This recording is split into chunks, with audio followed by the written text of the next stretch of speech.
आदिल मेरी गाड़ी मंगवा लो। बिलाल ने गाड़ी की चाबी आदिल की तरफ बढ़ाते हुए कहा था। बिलाल गुस्ल करने के बाद काफ़ी बेहतर था। आदिल ने अपने मुलाजिमों को भेजकर बिलाल की गाड़ी मंगवा ली थी। गाड़ी आने के बाद बिलाल ने बेडरूम की खिड़की का पर्दा पीछे हटाकर पोर्च में खड़ी अपनी गाड़ी को देखा जो उसके बाप की निशानी थी। बिलाल भाई कुछ खाएंगे? आदिल ने आहिस्ता से पूछा। बिलाल ने नफ़ी में गर्दन हिला दी। ये गाड़ी की चाबी, कुछ और चाहिए आपको? आदिल ने जांचती निगाहों से पूछा। बिलाल ने अर्द गिर्द देखा। जाए नमाज, बिलाल ने मुख्तसर सा जवाब दिया। आदिल ने एक केबन खोला और जाए नमाज निकाल कर दे दिया। बिलाल भाई अगर कुछ चाहिए होगा तो आप मुझे कॉल कर दीजिएगा। मैं साथ वाले रूम में हूँ, अब आप आराम करें। हाँ, याद आया क़िबला इस तरफ है, आदिल ने जाने से पहले कहा था। बिलाल ने जाए नमाज बिछाया और इशा की नमाज के लिए खड़ा हो गया। अगली सुबह आदिल फजर की नमाज अदा करने के 1 घंटा बाद अपने ही बेडरूम में बिलाल से इजाज़त लेकर दाखिल हुआ तो इसने देखा बिलाल अब भी जाए नमाज पर ही बैठा हुआ था। बिलाल ने सारी रात जाए नमाज पर गुजार दी। बिलाल सब्र और नमाज के ज़रिए अपने अल्लाह से मदद ले चुका था। बिलाल जिस कर्ब में मुब्तला था वो अब शांत हो चुका था। इसके चेहरे की परेशानी अब एक मीठी मुस्कान की शक्ल इख्तियार कर चुकी थी। यकीन और बेयकीनी की जंग में यकीन जीत चुका था। दाखिली टूट फूट की मुरम्मत हो चुकी थी। बिलाल के माथे पर लगा कलंक का टीका रात भर सजदे में पड़ी रही पेशानी से साफ हो चुका था।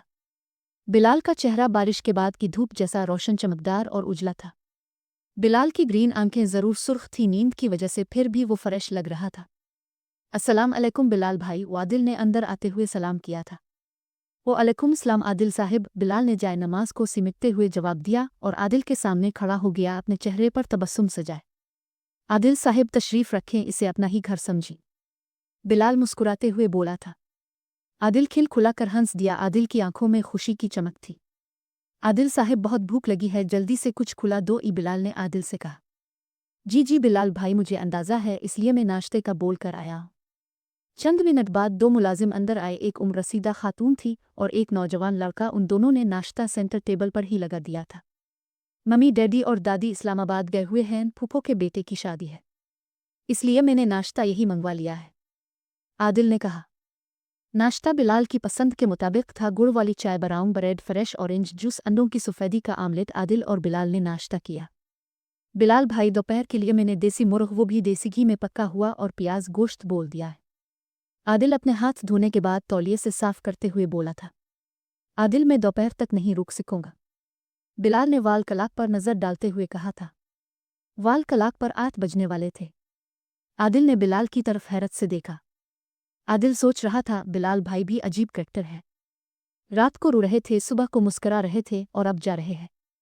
आदिल साहिब, मैं आज 11 बजे की फ़्लाइट से उम्रा अदा करने जा रहा हूँ, इसलिए मैं दोपहर तक नहीं रुक सकता, वरना आपकी दावत सर आंखों पर वापसी पर आपसे खाना ज़रूर खाऊंगा।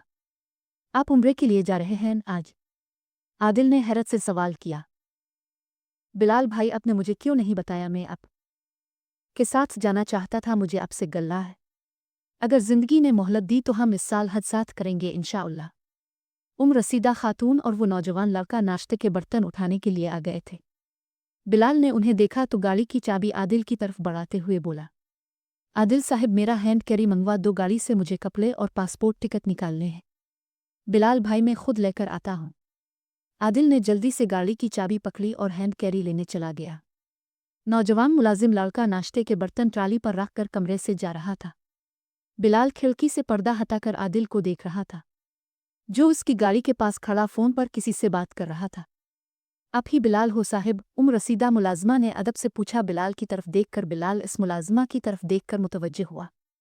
जी जी खाला जी, मगर आप कैसे मुझे जानती हैं? बिलाल ने हैरत से पूछा। साहिब, आपको और बाबा जी को कौन नहीं जानता? इस घर में हाशमी साहिब से लेकर माली तक सब आपसे मिलना चाहते थे, और मैं भी। मेरे अब्बा जी बड़े पीर साहिब की ऐसे इज्जत करते थे जैसे आदिल आपकी और बाबा जुम्मा की करता है। मैं तो रात को ही समझ गई थी जब आदिल साहिब अपने बेडरूम में आपको लेकर आए थे, वरना इस बेडरूम में किसी को आने की इजाज़त नहीं है सिवाय मेरे। हलीमा बीबी रुकी और फिर दोबारा बोली। बिलाल के चेहरे को देखकर जवाब उसके सामने खड़ा था। साहिब, आपने क्या जादू कर दिया है? हमारे आदिल साहिब पर 6 महीने पहले तक जब मैं ये कमरा साफ करने आती थी तो रोड़ी से ज़्यादा गंदा होता था, और अब मस्जिद की तरह साफ सुथरा होता है, सफाई की ज़रूरत ही नहीं पड़ती। लगता है आप इस घर में काफ़ी सालों से हैं, बिलाल ने पूछा। जी साहिब, मैं 22 साल से यहाँ काम कर रही हूँ, बड़े अच्छे लोग हैं, पैरों का घराना है। जिंदगी में पहली बार किसी पीरजादे का मुर्शिद देख रही हूँ, मुलाजमा ने जवाब दिया। बिलाल समझकर भी तफसील जाना चाहता था, इसलिए इसने पूछा, क्या मतलब? साहिब मतलब ये आदिल साहिब के दादा बहुत बड़े बुजुर्ग थे और उनके ताया बहुत मशहूर पीर हैं, लोग इस घराने की बहुत इज्जत करते हैं। आदिल साहिब उन सब से बढ़कर आपकी और बाबा जुमा की इज्जत करते हैं। रात आपको रोता देखकर आदिल साहिब पूरी रात सो नहीं सके, मुझे कहने लगे, हलीमा भी बिलाल भाई की आंखों में कभी आंसू नहीं देखे, अल्लाह खैर करे। आपका नाम हलीमा भी है?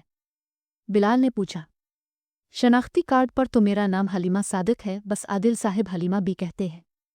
साहिब वो जो सामने दीवार है जिसके ऊपर प्लास्टिक का पर्दा है, इस दीवार पर पहले 3 तस्वीरें लगी हुई थीं, अब एक और बड़ी तस्वीर लगा दी है आदिल साहिब ने। बिलाल ने कमरे की मगरिबी दीवार की तरफ देखा, जहां दीवार पर खिड़कियों के ऊपर लगे हुए बुलाइनिडर की तरह दीवार पर आध फुट आगे की तरफ लाइट ग्रीन शीट का बुलाइनिडर लगा हुआ था, जिसके पीछे 4 बड़ी तस्वीरें आवेज़ा थीं। एक आदिल के दादा और दादी की तस्वीर जो कि ब्लैक एंड वाइट थी, दूसरी तस्वीर उसके वालिदैन की थी जो कि कलर थी, तीसरी तस्वीर जो कि दीवार पर सबसे नीचे लगी हुई थी, स्कूल यूनिफॉर्म पहने हुए 2 बच्चे, एक बच्चा मोटा गंदुमी रंग वाला और एक छोटी बच्ची गोल मटोल गोरी चट्टी रंगत वाली। बिलाल इस दीवार की तरफ बढ़ा जिसके पीछे लगी हुई तस्वीरें इस पर्दे की वजह से नजर नहीं आ रही थीं। बिलाल ने बगैर इजाज़त के इस पर्दे को हटाना मुनासिब नहीं समझा था। बिलाल का मुंह इस दीवार की तरफ था और हलीमा बी की तरफ पुश्त थी। हलीमा बी खड़ी हुई बिलाल को देख रही थी। बिलाल भाई, आपका हैंड कैरी, वो आदिल कमरे में दाखिल होते हुए बोला था। अब कपड़े निकाल दे, हलीमा बी प्रेस करवा देती है। बिलाल ने अपने कपड़े हलीमा बी को दिए, वो कमरे से चली गईं। आदिल ने वो बुलाइनिडर पीछे हटा। चौथी तस्वीर बाबा जुमा और बिलाल की थी जो आदिल ने मोबाइल से ली थी। बिलाल भाई, ये मेरे दादा और दादी हैं, ये मम्मी डैडी, और ये मेरे और उज़्मा के बचपन की तस्वीर है। चौथी तस्वीर के पास खड़े होकर आदिल ने मोहब्बत से सरशार होकर कहा, ये मेरे मुर्शिद बाबा जुमा खां मीवाती और मेरे मोहसिन मेरे दोस्त बिलाल अहमद हैं।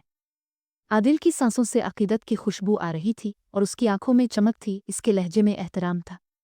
वो बिलाल से बिलाल को मुतारफ करवा रहा था। बिलाल भाई, अगर ये 2 अजीम बंदे मुझे ना मिलते तो शायद मैं पागल हो जाता, उन दोनों ने मुझे ज़िंदगी से मिला दिया। आदिल बोल रहा था और बिलाल सुन रहा था। मैं अभी उज़्मा से बात कर रहा था, मैंने इसे बताया आप मेरे साथ मेरे घर पर हो, वो भी यहाँ आ रही है अब से मिलने के लिए। बिलाल भाई, अपने हम दोनों का खुद से भी तारुफ करवा दिया, वरना मैं और उज़्मा खुद ही से भाग रहे थे। अगर आप ना होते तो शायद मैं और उज़्मा एक दूसरे की मोहब्बत से अनजान ही रहते। बिलाल खामोशी से आदिल के सामने खड़ा हुआ आदिल की बातें सुन रहा था। बिलाल भाई, मेरी और उज़्मा की शादी नवंबर में हो रही है। डैडी और उज़्मा के अंकल ने हमारी मर्जी से ये रिश्ता तय किया है। आदिल के चेहरे पर मीठी सी मुस्कुराहट उभरी, मगर बिलाल संजीदा था। बिलाल वॉशरूम में गया और अपने कोट की अंदरूनी पॉकेट से वो तस्वीरें निकाल लाया और आदिल की तरफ बढ़ा दे। आदिल ने वो सारी 2 दर्जन के करीब तस्वीर देखें। अब आदिल के चेहरे पर भी संजीदगी थी। कड़वी संजीदगी मीठी मुस्कुराहट को खा गई थी।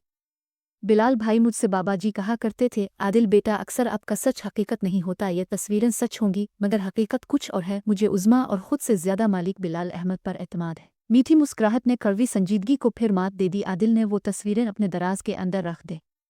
बिलाल भाई, अगर इजाज़त हो तो कल रात को ऐसा क्या हो गया था? आदिल ने रुक रुक कर आधा सवाल पूछा। बिलाल ने बेड की साइड टेबल के दराज की तरफ देखा जहां पर आदिल ने बिलाल और उज़्मा की तस्वीरें रखी थी। आदिल सारी बात समझ गया, इसने मज़ीद तफसील नहीं पूछी। आदिल साहिब, अब 14 मार्च को मेरा निकाह नहीं होगा, सबको इत्तला कर देना और अभी इस बारे में उज़्मा से जिक्र मत करना, मेरे जाने के बाद बता देना। बिलाल आधी बात करके खामोश हो गया। बिलाल एकदम संजीदा था। थोड़ी देर बाद उज़्मा भी आ गई। आदिल और उज़्मा ने बिलाल को एयरपोर्ट ड्रॉप किया। बिलाल उम्रा करने चला गया था। अल्लामा इकबाल इंटरनेशनल एयरपोर्ट से वापसी के बाद जब आदिल और उज़्मा घर लौटे तो पोर्च में आदिल ने अपनी कार उज़्मा की सुज़ुकी मेहरान के साथ खड़ी की तो गाड़ी से उतरकर वो दोनों बिलाल की गाड़ी की तरफ आए। आदिल, तुम्हें पता है बिलाल ये गाड़ी क्यों नहीं बदलता? उज़्मा आदिल की तरफ देखकर बोली।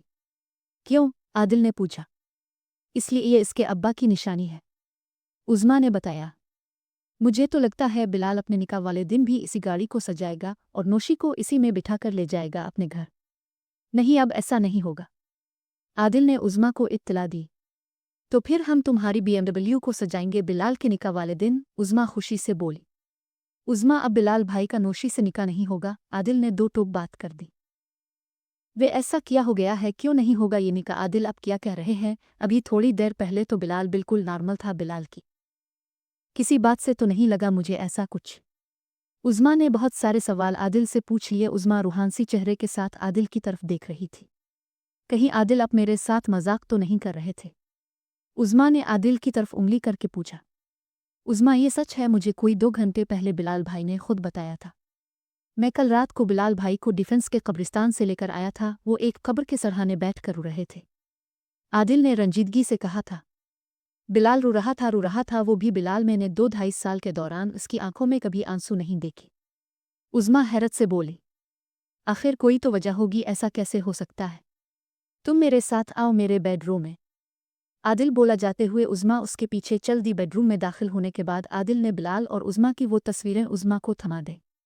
ओ माय गॉड, मेरी बेवकूफ़ी! बिलाल ने तो कभी मेरे जिस्म को तो किया, इसने तो कभी मेरे पहने हुए कपड़ों को भी नहीं छुआ।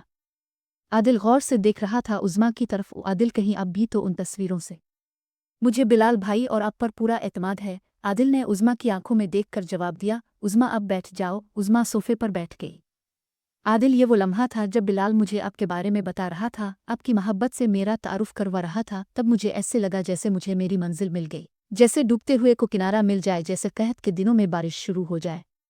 मैं तो बिलाल से ऐसे लिपटी थी जैसे मौत को मात देकर मरीज अपने तबीब से लिपट जाए। किस तरह उन तस्वीरों को गलत रंग दिया गया है। मैं तोशी से बात करती हूँ अभी। उज़्मा ने अपने मोबाइल पर तोशी का नंबर देखना शुरू किया। उज़्मा, अब किसी को भी फ़ोन मत करो। एक दफ़ा मुझे बिलाल भाई ने कहा था, आदिल, मोहब्बत को किसी की भी सिफारिश की ज़रूरत नहीं होती। और बिलाल भाई ने यह भी कहा था, एतमाद मोहब्बत की पहली सीढ़ी है। बिलाल भाई ने मुझे ये तस्वीरें दिखाईं तो कहा कुछ नहीं और ना ही अपनी सफाई दी। अगर मैं बिलाल भाई और आप पर एतमाद कर सकता हूँ तो उनकी होने वाली बीवी को भी करना चाहिए था। उज़्मा ने अपना मोबाइल सोफे पर रख दिया और किसी गहरी सोच में खो गई। रंधावा साहिब अब कुन सोचों में गुम हैं। नाहिद अपने बेडरूम में दाखिल होते हुए बोली थी। जमाल रंधावा इजी चेयर पर बैठे हुए सिगार के धुएं से हकीकत को अंधा बनाना चाहते थे। उनके जहन में बिलाल का लिखा हुआ जुमला गूंज रहा था।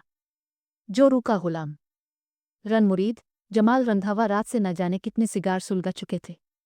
रंधावा साहिब, मैं रात को आई थी, अपने अंदर से लाक लगाया हुआ था। मैंने आपको डिस्टर्ब करना मुनासिब नहीं समझा। रात गई बात गई, अब क्यों परेशान होते हैं? जमाल रंधावा ने नाहिद की तरफ देखा जिसका हाथ जमाल के गाल पर था। नाहिद के होंठों पर मरहमी मुस्कुराहट थी जिसने फौरन जमाल रंधावा के घाव भर दिए थे। जमाल रंधावा ने वो खत और बिलाल के लौटाए हुए चेक अपने लाकर में रख लिए थे, इस फोल्डर समेत जिसकी नाहिद को खबर नहीं थी।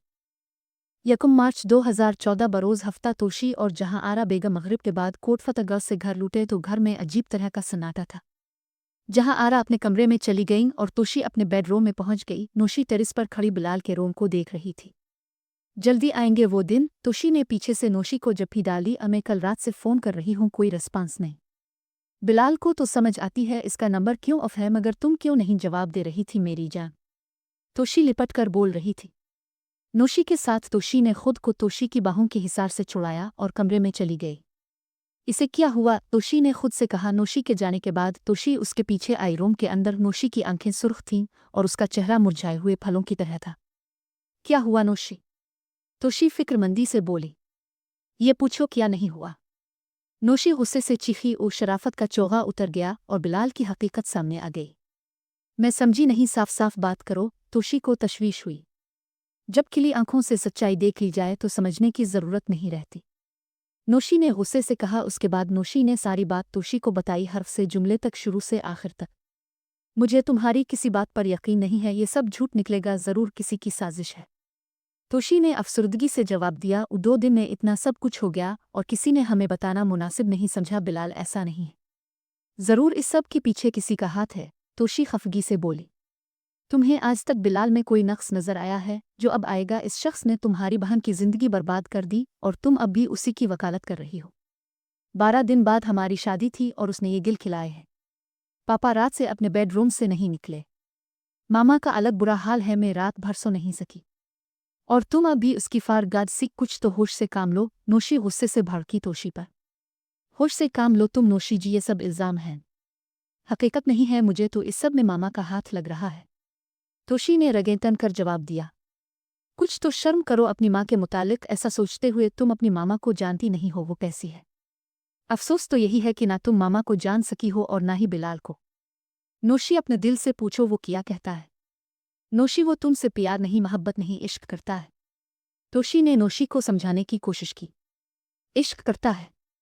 माई फुट और नोशी दांत पीसते हुए बोली। सच कहा था बिलाल ने, तुम्हारा इश्क वक्ती बुखार ही था जो उतर गया।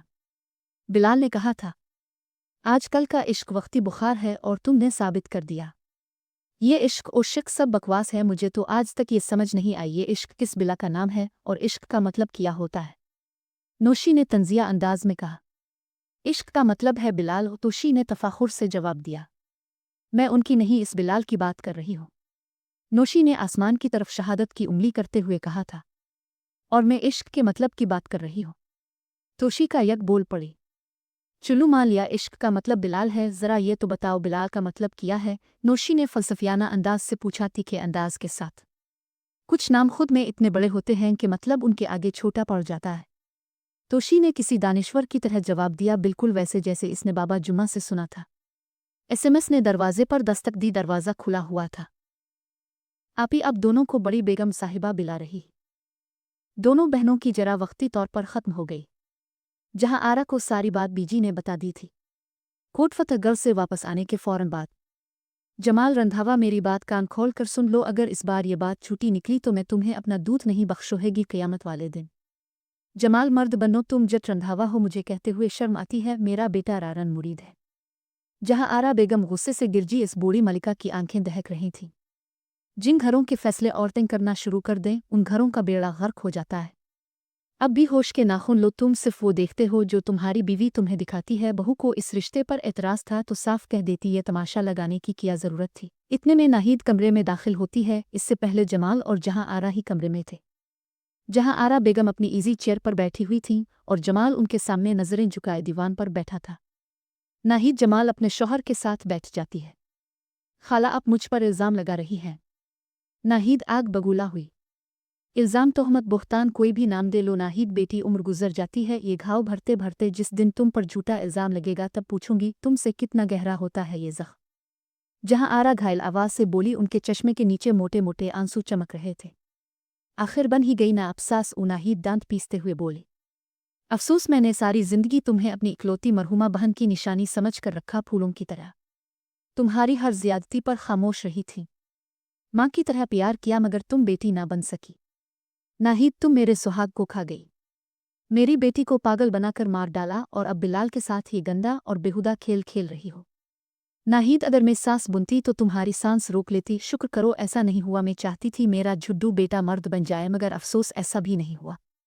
जहां आरा का चेहरा गुस्से से लाल हो चुका था, उन्होंने चश्मा उतार कर अपने आंसू साफ कर लिए थे और उनके लहजे में कोई दीद कोई लिहाज नहीं था। नाहिद हक्का बक्का थी, अपनी खाला की बातें सुनकर पांव पटकते हुए कमरे से जाने लगी। रुको और यहाँ बैठ जाओ। और जहाँ आरा बेगम ने तल्ख लहजे से हुक्म दिया, मेरी बात कान खोल कर सुन लो नाहिद बेगम, अगर इस बार ये झूठ हुआ तो एक इल्ज़ाम मैं तुम पर लगाओगी। जब बेटा बेगैरत बन जाए तो माँ को गैरतमंद बनना पड़ता है।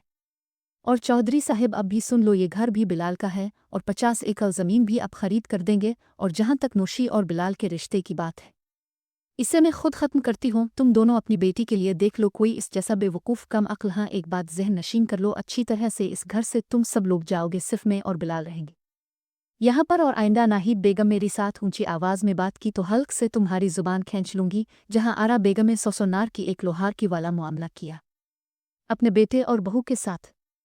अब तुम जा सकती हो और चौधरी साहिब आप भी तशरीफ़ ले जा सकते हैं। जहाँ आरा बेगम ने अपने बेटे को तंज से फरमान जारी किया। नोशी और तोशी कमरे के दरवाजे पर खड़ी हुई ये सब सुन रही थी। नाहिद और जमाल वहां से चले गए थे। तुम दोनों अंदर आओ, उदादी ने रोबदार आवाज़ में हुक्म दिया। नोशी और तोशी कमरे में आ गईं। बैठ जाओ, उदादी फिर से बोली। वो दोनों अपने माँ बाप की जगह पर बैठ गईं, तोशी जमाल की जगह और नोशी नाहिद वाली जगह। दादो, आपने ये रिश्ता क्यों ख़त्म किया? तोशी ने हिचकिचाते हुए पूछा। अपनी बहन से पूछ लो, क्या ये रिश्ता रखना चाहती है बिलाल के साथ? दादी ने दो टोक कह दिया। नोशी नज़रें झुकाए कुछ सोच रही थी। तोशी, बेटी मोहब्बत सोच कर नहीं की जाती और नोशी सोच रही है यही बेहतर है बिलाल और नोशी के लिए। जो लड़की सच और झूठ की पहचान नहीं कर सकती, खैर छोड़ो। बेहिश्ती तुम्हारा दादा कहा करता था, जहाँ हेरा बेगम बेवकूफ़ दोस्त से अक्लमंद दुश्मन बेहतर होता है। दादी ने ठंडी सांस लेते हुए कहा। मगर दादो, मैंने खुद अपनी आंखों से देखा है नैना के साथ बिलाल को, और उज़मा की तस्वीरें मैं सुबह आपको दिखा दूंगी। और इरम वासती भी यहीं पर है, कल वो भी आ जाएगी। नोशी अपने फैसले पर कायम थी। नोशी, बेटी, इल्ज़ाम लगाने से कोई मुजरिम नहीं बन जाता। मैंने ऐसे कई फैसले करते हुए तेरे दादा को देखा था। तेरा दादा तब तक फैसला नहीं करता था जब तक दोनों अतराफ की बात न सुन लेता। तुमने बिलाल को सफाई का मौका दिया। दादी ने पूछा तो नोशी ने नफ़ी में गर्दन हिला दी।